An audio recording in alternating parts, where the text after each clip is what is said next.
আসসালামু আলাইকুম সুপ্রিয় শিক্ষার্থীরা, দৈনন্দিন কাজে বাস্তব সংখ্যা অভিজ্ঞতায় সেশন 7 অর্থাৎ সংখ্যা রেখায় অমূলদ সংখ্যার অবস্থান এই ক্লাসে তোমাদের সবাইকে স্বাগত।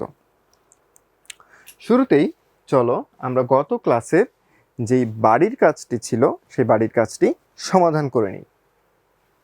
প্রথমে ছিল 32/50।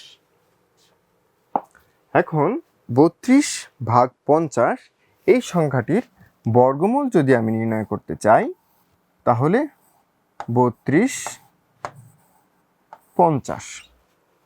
চলো ভগ্নাংশের বৈশিষ্ট্যের প্রথম যেটি ছিল যে এই সংখ্যাগুলোকে প্রথমটি বা তোমরা উৎপাদক নিয়মটিও বলতে পারো, যে প্রথমে আমরা চলো উৎপাদক নিয়মটিতে চলে যাই। 32কে যদি ভাঙা হয় তাহলে 2, 2 দুনো 4, 4 দুনো 8, 8 দুনো 16, 16 দুনো 32। যদি 50কে ভাঙা হয়, 50কে 2 দিয়ে ভাঙলে হয় 25, 25কে ভাঙলে হয় 5 গুণ 5 এবং পুরোটি পূর্বের মতোই বর্গমূলের ভিতরে। এখন দেখো বীজগাণিতিক নিয়ম অনুযায়ী যদি একই সংখ্যা উপরে এবং নিচে গুণ আকারে থাকে আমরা তাদেরকে ক্যান্সেল আউট করতে পারি বা আমরা তাদেরকে বাদ দিয়ে দিতে পারি। চলো এখানে দেখো এই যে 2 এবং 2, এই দুটি 2 উপরে এবং নিচে উভয় স্থানে আছে, তাহলে আমরা এদেরকে বাদ দিয়ে পরবর্তীতে লিখব বর্গমূল। চলো আমরা এখন উপরে এবং নিচে আলাদা করে লিখে ফেলি। 2, 2, 2, 2 এবং নিচে 5 গুণ 5 এভাবে লিখে ফেললাম। তাহলে একইভাবে গত দিনের মতো কি করব, আমরা জোড়া নির্বাচন করব। দেখো এখানে দুটি 2-এর একটি জোড়া, এখানে 2-এর আরেকটি জোড়া, এখানে এবং এখানে একটি 5-এর জোড়া রয়েছে। তাহলে প্রতি জোড়া থেকে যদি আমি একটি করে নিয়ে বর্গমূলে বাইরে নিয়ে আসি তাহলে এখানে হয় 2 গুণ 2 এবং এখানে হয় 5, অর্থাৎ এই সংখ্যাটি 32/50 এই সংখ্যাটির বর্গমূল হবে 4/5। যেহেতু 4/5 এখানে আর কোনো বর্গমূল চিহ্ন নাই, তো আমরা এটাকে কি বলতে পারি, এটি একটি পূর্ণবর্গ সংখ্যা, যেটি একটি ভগ্নাংশ। চলো আমরা পরবর্তী যে সংখ্যাটি আছে 41/441। এখানে তাহলে চলো প্রথমে আমরা একে বর্গমূল চিহ্ন দিয়ে ফেললাম। এখন 41 এবং 441, 41 কিন্তু একটি মৌলিক সংখ্যা। তোমার কি মনে আছে যে মৌলিক সংখ্যা কাদের বলে? মৌলিক সংখ্যা তাদেরকেই বলে যেই সংখ্যাগুলোকে ওই সংখ্যা এবং 1 ব্যতীত অন্য কোনো সংখ্যা দিয়ে আর ভাগ করা যায় না। অর্থাৎ 3 কিন্তু একটি মৌলিক সংখ্যা, 4 একটি মৌলিক সংখ্যা নয়। দেখো 4কে আমি 2 দিয়ে ভাগ করতে পারি, কিন্তু 3কে কিন্তু 4কে কি দিয়ে ভাগ করতে পারি? 1 দিয়ে ভাগ করতে পারি, 4 দিয়েও ভাগ করতে পারি, 2 দিয়েও ভাগ করতে পারি। অর্থাৎ 1, 4 ব্যতীত আরও একটি সংখ্যা আছে যেই সংখ্যা দিয়ে 4কে ভাগ করা যায়, সুতরাং 4 মৌলিক সংখ্যা নয়। কিন্তু 3-এর ক্ষেত্রে 1 এবং 3 ব্যতীত আর কোনো সংখ্যা দিয়ে 3কে ভাগ করা যাচ্ছে না, বা ভাগ করলে নিঃশেষে বিভাজ্য হয় না, সুতরাং 3 একটি মৌলিক সংখ্যা। তো 3-এর মতো 41ও একটি মৌলিক সংখ্যা। তাহলে চলো আমরা উপরে 41 রেখে দিলাম, কিন্তু নিচে 441 আছে। চলো এই 441কে আমরা দেখি কি কি দিয়ে ভাঙতে পারি। 441 যেহেতু এটি একটি জোড় সংখ্যা নয়, সুতরাং আমরা 3 দিয়ে চেষ্টা করে দেখতে পারি। 3 একে 3, পরে 14, 3 4 12, 3 7 21। আবার আমরা যেহেতু জোড় নয়, আবার আমরা 3 দিয়ে চেষ্টা করে দেখি হয় কিনা। 3 4 12, 3 9 27, হ্যাঁ হয়েছে। আর 49 তো আমরা সবাই জানি, নামটা যদি তোমাদের মুখস্থ থাকে অবশ্যই কিন্তু তোমাদেরকে নামটা মুখস্থ করতে হবে। অন্তত 13 পর্যন্ত, 15 পর্যন্ত করলে বা 20 পর্যন্ত করলে সব থেকে ভালো হয়, কিন্তু অন্তত 13 পর্যন্ত সবার থাকা উচিত নামটা মুখস্থ। তো 7 এবং 7 অর্থাৎ 7 7 49। তাহলে 441-এর ক্ষেত্রে আমরা কি কি লিখবো? 3 গুণ 3 গুণ 7 গুণ 7। চলো তারপরে তাহলে এখানে আমরা কি করতে পারি, যেহেতু 41 উপরে আছেই, তো 41কে তো আমরা বের করতে পারলাম না, কিন্তু নিচে দুটি 3 থেকে একটি 3 এবং দুটি 7 থেকে একটি 7 চলে আসে। তাহলে এটি থাকলো √41/21। দেখো এখানে কিন্তু বর্গমূল নির্ণয় করার পরেও বর্গমূল কিন্তু এই সংখ্যা থেকে চলে যায়নি, অর্থাৎ 41 কিন্তু বর্গমূলের ভিতরে থেকেই গেছে। তাহলে আমরা বলতে পারি এই যে সংখ্যাটির বর্গমূল বা সরলীকরণ আমরা করলাম, এই সংখ্যাটি একটি পূর্ণবর্গ সংখ্যা নয়। যদি আমি এখান থেকে বর্গমূল বাদ দিয়েও দেই তাহলে কি হবে, এই 41 যেহেতু মৌলিক সংখ্যা, মৌলিক সংখ্যার বর্গমূল করলে আমরা সব সময়ই অমূলদ সংখ্যা পাবো। তো অমূলদ সংখ্যা যেহেতু আছে, তো অমূলদ সংখ্যা তো কখনোই পূর্ণবর্গ সংখ্যা নয়, তাই না? তাহলে আমরা এখানে কি বলবো, সংখ্যাটি একটি পূর্ণবর্গ সংখ্যা নয়। চলো আমরা পরবর্তী সংখ্যাটি দেখে নিই। 1089/121। চলো এটি যদি আমি বর্গমূল দিয়ে দেই তাহলে প্রথমে আমাকে উপরে যে সংখ্যাটি আছে সেই সংখ্যাটির উৎপাদকগুলো লিখতে হবে। চলো 1089, যেহেতু শেষে 9 আছে, এটি জোড় সংখ্যা নয়, তাহলে আমি একে 2 দিয়ে ভাগ করতে পারবো না। চলো আমরা 3 দিয়ে ভাগ করে একটু চেষ্টা করে দেখি। 3 3 9, 18, 3 6 18, 3 3 9। হ্যাঁ, পেরেছি। এবং এটা দেখেই বোঝা যাচ্ছে যে এটা 3 দিয়ে ভাগ যাবে। 3 1 3, 3 2 6, 3 1 3। বাকি যে 121, এখানেও 121 আছে, তো রেখেও দিতে পারো, বা এখানেও 11 11 121 এভাবে লিখতে পারো। তো যেহেতু 121, তাহলে আমার এখানে আমি লিখতে পারি 11 গুণ 11, এবং এখানে 1089-এর পরিবর্তে আমি এখানে লিখব 3 গুণ 3 গুণ 11 গুণ 11। পুরোটার উপরে বর্গমূল চিহ্ন দিয়ে দিলাম। আমার নিচের এই অংশটির আর প্রয়োজন নেই। এরপরে আমি যথারীতি এখানে দেখব কোনটি কোনটি বাদ দেওয়া যায়। এটি বাদ দেওয়া যাবে, এটি বাদ দেওয়া যাবে। তাহলে থাকবে দুটি 3 থেকে একটি 3 নিয়ে আমি এখানে চলে আসব। দেখো তোমরা এইভাবে কিন্তু যে কোনো সংখ্যার বর্গমূল উৎপাদক পদ্ধতিতেও নির্ণয় করতে পারো, এবং এই যে উৎপাদকের পদ্ধতিতে আমি এই যে উত্তরটি নির্ণয় করেছি, এটি তুমি ডিভাইসের মাধ্যমেও দেখতে পারো যে হ্যাঁ, এটি উত্তর 3ই হবে। চলো তাহলে আমরা আমাদের পরবর্তী যে বাড়ির কাজ ছিল সে পরবর্তী বাড়ির কাজটি দেখে নিই। পরবর্তী বাড়ির কাজ ছিল 0.25 এবং 0.001 ভগ্নাংশগুলোর বর্গমূল নির্ণয় করে পূর্ণবর্গ ভগ্নাংশ কিনা তা চিহ্নিত করো, এবং উভয় পদ্ধতিতে অর্থাৎ ভাগ বা উৎপাদক যেটি করো ও ডিভাইস প্রাপ্ত ফলাফল তুলনা করে মতামত দাও। তাহলে আমাদের প্রথম যে সংখ্যাটি সেটি হলো 0.25। যেহেতু এটি একটি দশমিক ভগ্নাংশ, তো আমরা প্রথমে কি করব, এটাকে পূর্ণ সংখ্যার ভগ্নাংশে পরিণত করে নেব, অথবা তুমি চাইলে সরাসরি ভাগ নিয়মও করতে পারো। চলো আমার কাছে মনে হচ্ছে এটাকে পূর্ণ সংখ্যার ভগ্নাংশ করলেই হয়তো সহজ হবে। 25/100। দেখো 25/100 এখানে কিন্তু আমি এমনিই কাটাকাটি করতে পারি। তাহলে 25কে লিখব 5 গুণ 5, 100কে লিখব 2 গুণ 2 গুণ 5 গুণ 5,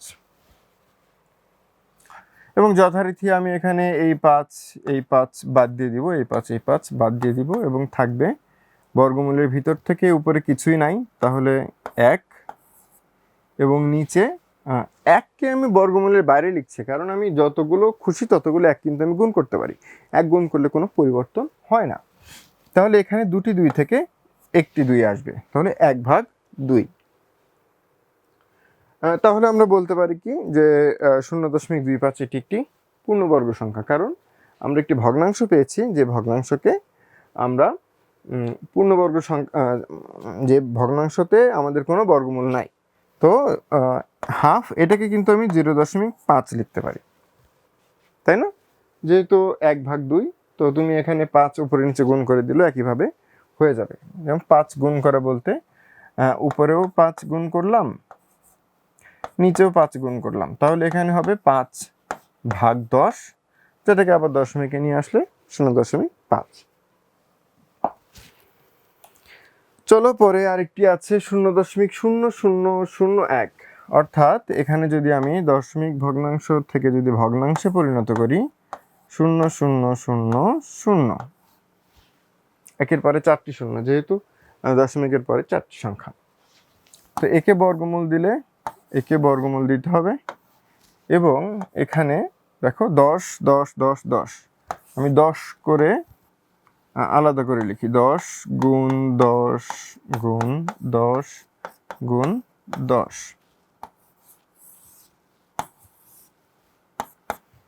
একটি জোড়া, দুটি জোড়া, দুটি জোড়া থেকে একটি একটি করে নিলে এক জোড়া আসবে। 10 গুণ 10, একের বর্গমূল করলে 1, তাহলে 1/100, অর্থাৎ 0.01।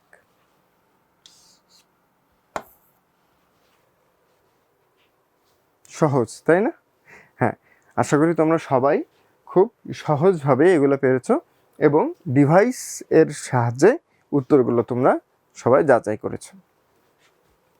চলো আজ আমরা আমাদের আজকের টপিকের যে বিষয় সংখ্যা রেখা, তার আগের কিছু জিনিস আমাদের জেনে নেওয়া দরকার, যেমন পিথাগোরাসের সূত্র।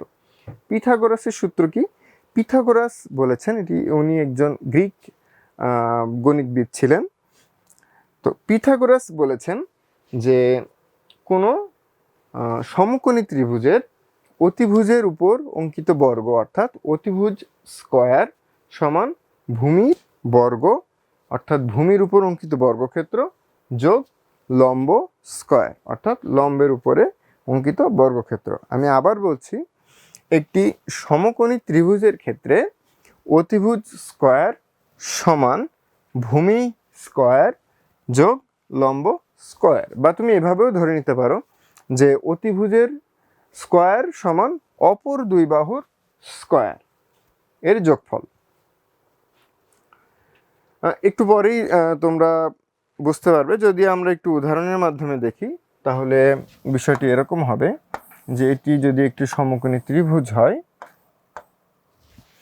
তাহলে লম্ব দিলাম 3, ভূমি দিলাম 4, তাহলে এটি কত হবে? দেখো, এটি বলেছে কি 3-এর স্কয়ার যোগ 4-এর স্কয়ার হবে অতিভুজের স্কয়ার। ধরলাম এটা এক্স, তো এটা এক্স স্কয়ার, এটাই তো আমাদের পিথাগোরাসের সূত্র অনুযায়ী। চলো তাহলে এই যে অতিভুজ, এই অতিভুজের দৈর্ঘ্য কত হয় আমরা জেনে নিই। 3-এর স্কয়ার হলো 9, 4-এর স্কয়ার হলো 16, তাহলে এই দুটির যোগফল হয় 25, সেটি হলো এক্স স্কয়ার। তাহলে এক্স সমান কত হবে? এক্স স্কয়ার থেকে এক্স নিয়ে আসতে হলে আমাদেরকে বর্গমূল করতে হবে, তাহলে এটা হবে 5 সমান এক্স, উভয় পক্ষে বর্গমূল করেছি, তাহলে এখানে হলো 5। আশা করি তোমরা বুঝতে পেরেছো যে অপর দুই বাহুর বর্গের যোগফল হবে অতিভুজের বর্গ। সংখ্যা রেখা, গত ক্লাসে আমি কিন্তু একবার বলেছিলাম যে সংখ্যা রেখা সম্পর্কে আমরা একটু পরেই পরবর্তী কোনো ক্লাসে জানবো। তো আজই আমাদের সেই ক্লাসটি, যে ক্লাসে আমরা সংখ্যা রেখা সম্পর্কে আরেকটু জানবো। দেখো, সংখ্যা রেখা হলো এমন একটি রেখা যেই রেখায় আমরা সংখ্যাকে জ্যামিতিক আকারে প্রকাশ করি। সংখ্যাকে আমরা কিভাবে জ্যামিতিক আকারে প্রকাশ করি? দেখো, 0 থেকে যখন আমরা ডানে যাচ্ছি, অর্থাৎ 0 থেকে ডানে গেলে প্রতি ধাপে একই দূরত্বে আমরা এক এক করে একক ইউনিট বাড়তে থাকবো, একক করে বাড়তে থাকবো। দেখো, এখান থেকে যেই দূরত্ব 0 থেকে 1-এর, 1 থেকে 2 এই দূরত্বটিও 1, এবং 2 থেকে 3 এই দূরত্বটিও একই। অর্থাৎ 0 থেকে আমরা যদি ডানে যাই তাহলে ধনাত্মক সংখ্যা এক এক করে বাড়তে থাকে, এবং 0 থেকে যদি আমরা বামে যাই, দেখো তো -2 এবং -1 এই দুটি সংখ্যার ভিতরে কোনটি বড়? ঋণাত্মক সংখ্যার ক্ষেত্রে -2 এবং -1 কোনটি বড়? আমি ধরো তোমার কাছে বললাম যে তোমার থেকে আমি 5 টাকা নিয়েছি এবং 10 টাকা নিয়েছি, তাহলে তোমার কাছে এখন যদি আমি 5 টাকা নেই তাহলে কি বেশি টাকা থাকবে, নাকি যদি তোমার থেকে আমি 10 টাকা নিয়ে নেই তাহলে তোমার কাছে বেশি টাকা থাকবে? বলো তো। হ্যাঁ, যদি তোমার থেকে আমি 5 টাকা নিই তাহলে তোমার কাছে বেশি টাকা থাকবে, কারণ 10 টাকা তো বেশি নিয়ে নিচ্ছি। তো এই জন্যই তোমার কাছে যেটা থাকবে সেটি বড়। তাহলে এটাও সেরকম, দেখো 1 টাকা যদি নাও আর 3 টাকা যদি নেই তোমার থেকে, তাহলে 1 টাকা যদি নেই তোমার কাছে বেশি টাকা থাকবে না, এই জন্য এটা বড়। বুঝতে পেরেছো? অর্থাৎ ঋণাত্মক সংখ্যা যত ছোট হবে সংখ্যার মানটি তত বড় হবে, এবং ধনাত্মক সংখ্যা যত বেশি হবে সংখ্যাটির মান তত বাড়তে থাকবে। তাহলে দেখো এই তীর চিহ্ন দিয়ে আমি প্রকাশ করেছি যে বাম থেকে ডান দিকে গেলে সংখ্যাগুলো বড় হয়, এবং শূন্যের ঠিক বামের সকল সংখ্যা, 0 থেকে শুরু করে যতই তুমি বাম দিকে যেতে চাও, ঋণাত্মক সংখ্যা, সকল সংখ্যায় ঋণাত্মক সংখ্যা, এবং ঋণাত্মক সংখ্যার মান কমতে থাকবে, এবং 0 থেকে যত তুমি ডানে যাবে সেগুলো সবই ধনাত্মক সংখ্যা, এবং ধনাত্মক সংখ্যার মান বাড়তে থাকবে। অর্থাৎ 0 থেকে যদি বামে যেতে থাকো ঋণাত্মক সংখ্যার মান কমে যাবে, 0 থেকে যদি তুমি ডানে যাও তাহলে ধনাত্মক সংখ্যার মান বেড়ে যাবে। তাহলে শূন্য সংখ্যাটি কি? শূন্য সংখ্যাটি ধনাত্মকও না ঋণাত্মকও না, সে হলো একটি নিউট্রাল সংখ্যা। সে এজন্য তাকে বলা হয় অঋণাত্মক সংখ্যা। ধনাত্মকও না ঋণাত্মকও না, সে হলো অঋণাত্মক। আশা করি তোমরা সংখ্যা রেখাটি বুঝতে পেরেছো। চলো এখন আমরা এই সংখ্যা রেখায় কিভাবে অমূলদ সংখ্যা বসাতে হয় সেটা জেনে নিই। দেখো, আমরা বর্গমূল অফ 2 বসাবো, √2 বসাবো। খেয়াল করো, √2 আমি এটাকে কিন্তু ভাঙতে পারি কিভাবে? বর্গমূলের ভিতরে 1 + 1 দিতে পারি,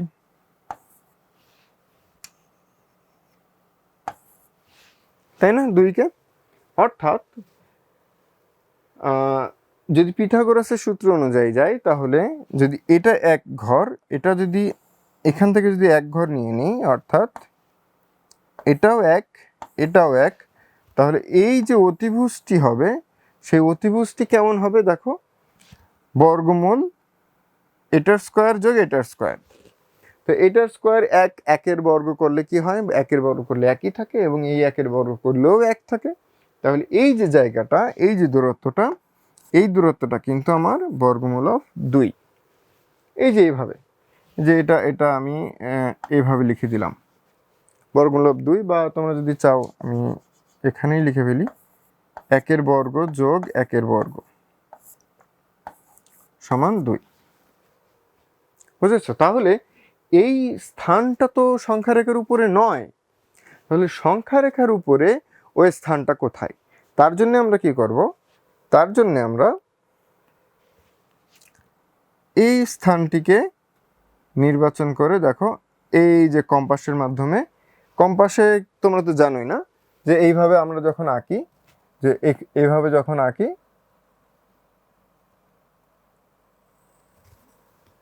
কি এই জায়গা থেকে এই দূরত্ব, এই দূরত্ব, এই দূরত্ব, এই দূরত্ব, সকল দূরত্বই কি সমান হয়। তাহলে আমি এই যে কম্পাস দিয়ে এখানে আঁকলাম, এই যে দূরত্বটি আমার, এই দূরত্বটিও কিন্তু এই যে বর্গমূল 2। খুবই মজার, তাই না? হ্যাঁ, অমূলদ সংখ্যা কিন্তু সে তো বাস্তব সংখ্যা। যদি বাস্তব সংখ্যা হয় তাহলে এই যে সংখ্যা রেখাটা, এই সংখ্যা রেখা হলো বাস্তব রেখার সংখ্যা রেখা।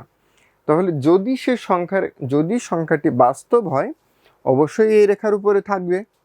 তাহলে এই রেখার উপরে কোথায় থাকবে সেটা আমরা এইভাবেই তাকে অবস্থানটি বুঝতে পারি।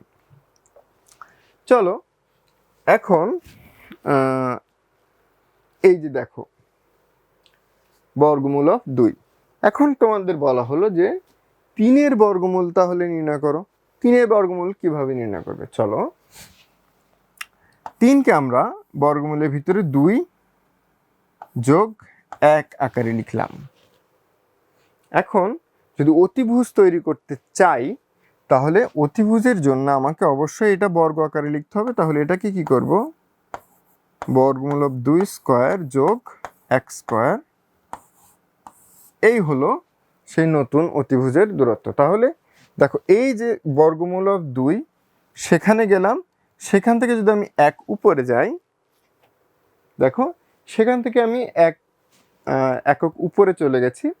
উপরে চলে গিয়ে এখন এই যে আমার দেখেছো এই যে এখান থেকে এই যে ডিস্টেন্সটা, এই দূরত্বটি কিন্তু আমার বর্গমূল অফ 3, তাই না?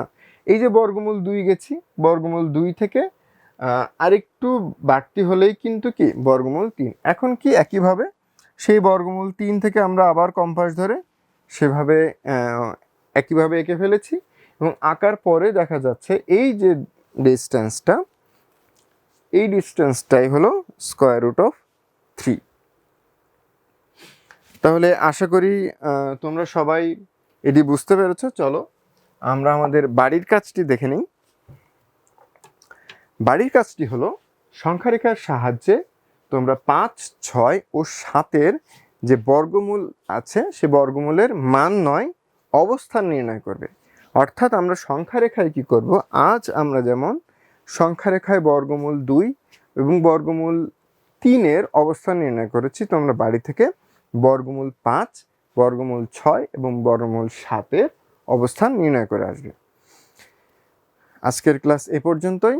সকলকে ধন্যবাদ। আসসালামু আলাইকুম।